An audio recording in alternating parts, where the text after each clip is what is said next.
Definitely proud of the team.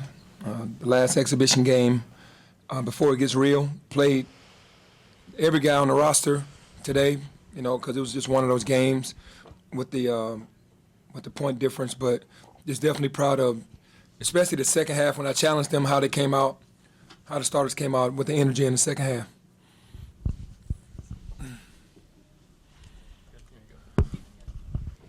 What exactly did you say to the team at the half? Because it seemed, I think you guys came out to a 15-0 run or something number like that. You seemed like whatever you said at the half really worked with them.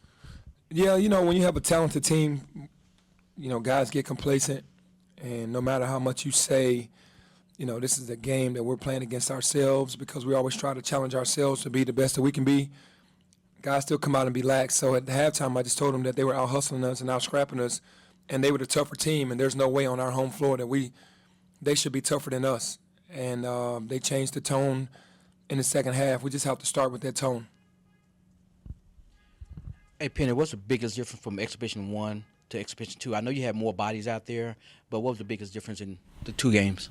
What I saw when you play more guys, which is saying, well, we're saying we have to cut that rotation, it just gets lost. The energy and the chemistry gets lost. And, of course, I knew I was going to do that today, but last game we had less guys, and there was much better chemistry. Today it was less chemistry, and then it was certain groups that played better than others. So, like I said, I played the entire roster today, and it wasn't the guys, the matchups that were out there on the floor. It just wasn't good enough for my liking, like every matchup that we had out there. Penny, what was your take on having those guys? I mean, besides the chemistry issues, but having the guys that you didn't have last week, what was your impression of how they work together and those sorts of things? Talking about Landers, Imani, Jalen, Yeah. just, having everybody kind of together now. No, I think that group worked really well together. Imani played really hard the entire game. Landers came off the bench, gave us big numbers, played really well. Jalen got into foul trouble, but still he's a freshman. He's going to do some great things. I thought that group, I was anxious to see Imani and Landers on the court together with Jalen and the rest of the guys, and they did well. Penny, the full court trap defense, obviously the last 2 weeks forcing a lot of turnovers.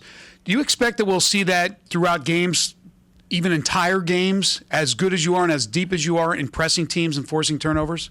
Well, we're going to be more calculated on our pressure. We don't, and then some games we will, pressure a lot to where we'll go from half court to full court to denial, and that rotation has to be strong with those guys, because I think that, I know that that's going to be who we are.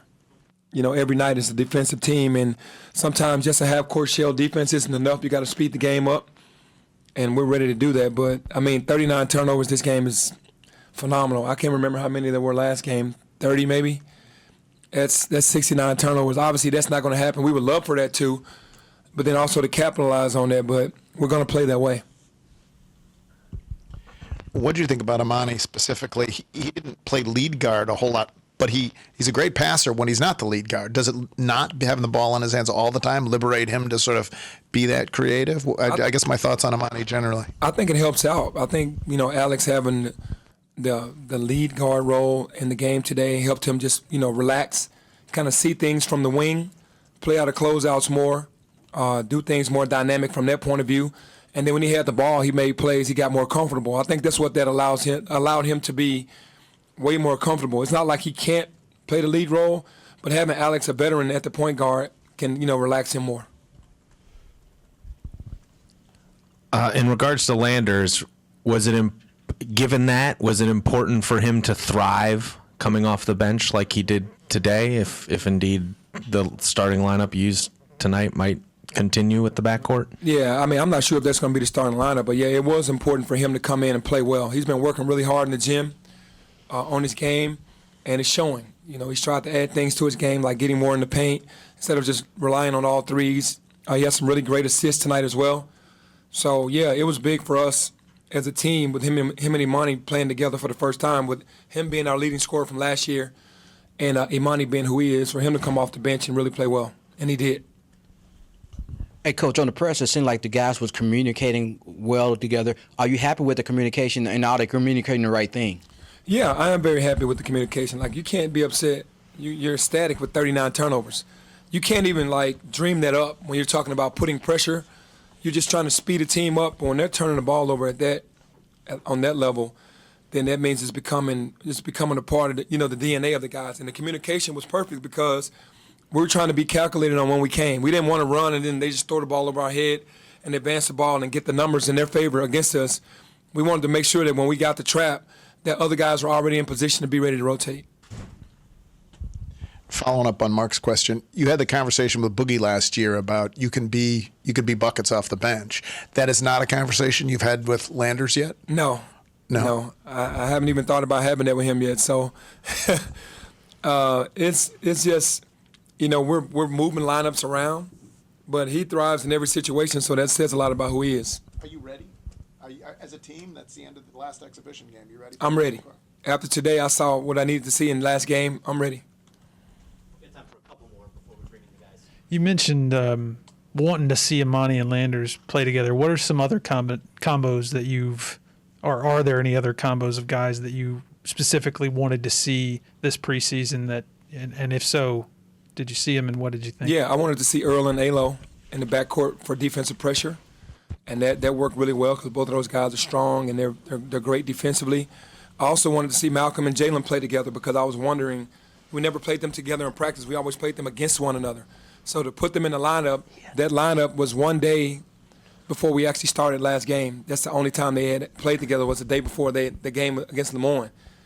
And I wanted to see that lineup, and it did really well. So to me, and then have DeAndre at the 3 to see how he could maneuver, if he could maneuver better from the wing instead of being, at the 4 or the 5, just to try to move him around a little bit. So I wanted to see that. Are there any of them that you've looked at that have been discouraged by? No, not really. I haven't been discouraged by anything.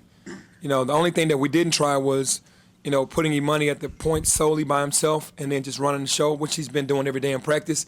We didn't see that, but I'm pretty confident that he can do that. Two more quick. Greg. Okay, Penny, anybody who watched Jonathan in high school knows he's a fiery player. Obviously, the incident at the end, I'm sure you weren't happy about it, but you liked the way he plays with that intensity. What did you say to him afterwards? I didn't say anything to him. I just know that the competitive nature and the fire that he has inside of him, it sometimes gets the best of him because he's so fiery, and that's what you want. You don't want to ever take that away. He's going to compete to the finish. That's how he's been raised. That's how he plays, and I'm okay with that because he's just gonna play hard every possession. He's gonna compete. Penny, there was a lot of Memphis on the court, whether it's you, Andre Turner, a lot of guys on both rosters are from the city. How important was you to kind of have that kind of Memphis tie on the court and kind of playing against Andre Turner for the first time on the college level? Yeah, no, it was very important. The ties are big. His assistant coach, Michael Clear, was our star player at Treadwell when I was in 8th grade. He was actually the star player before Elliot Perry. He's the assistant coach with Dre, and then obviously Andre going to Memphis State. And then all of the Memphis kids that played on that team, they played AAU for one of my AAU teams or played for me in high school. So it was great to see those kids again, unfortunately competing against them. They have always competed with us in the past, but it was fun today to see, Memphis, the city of Memphis won today overall.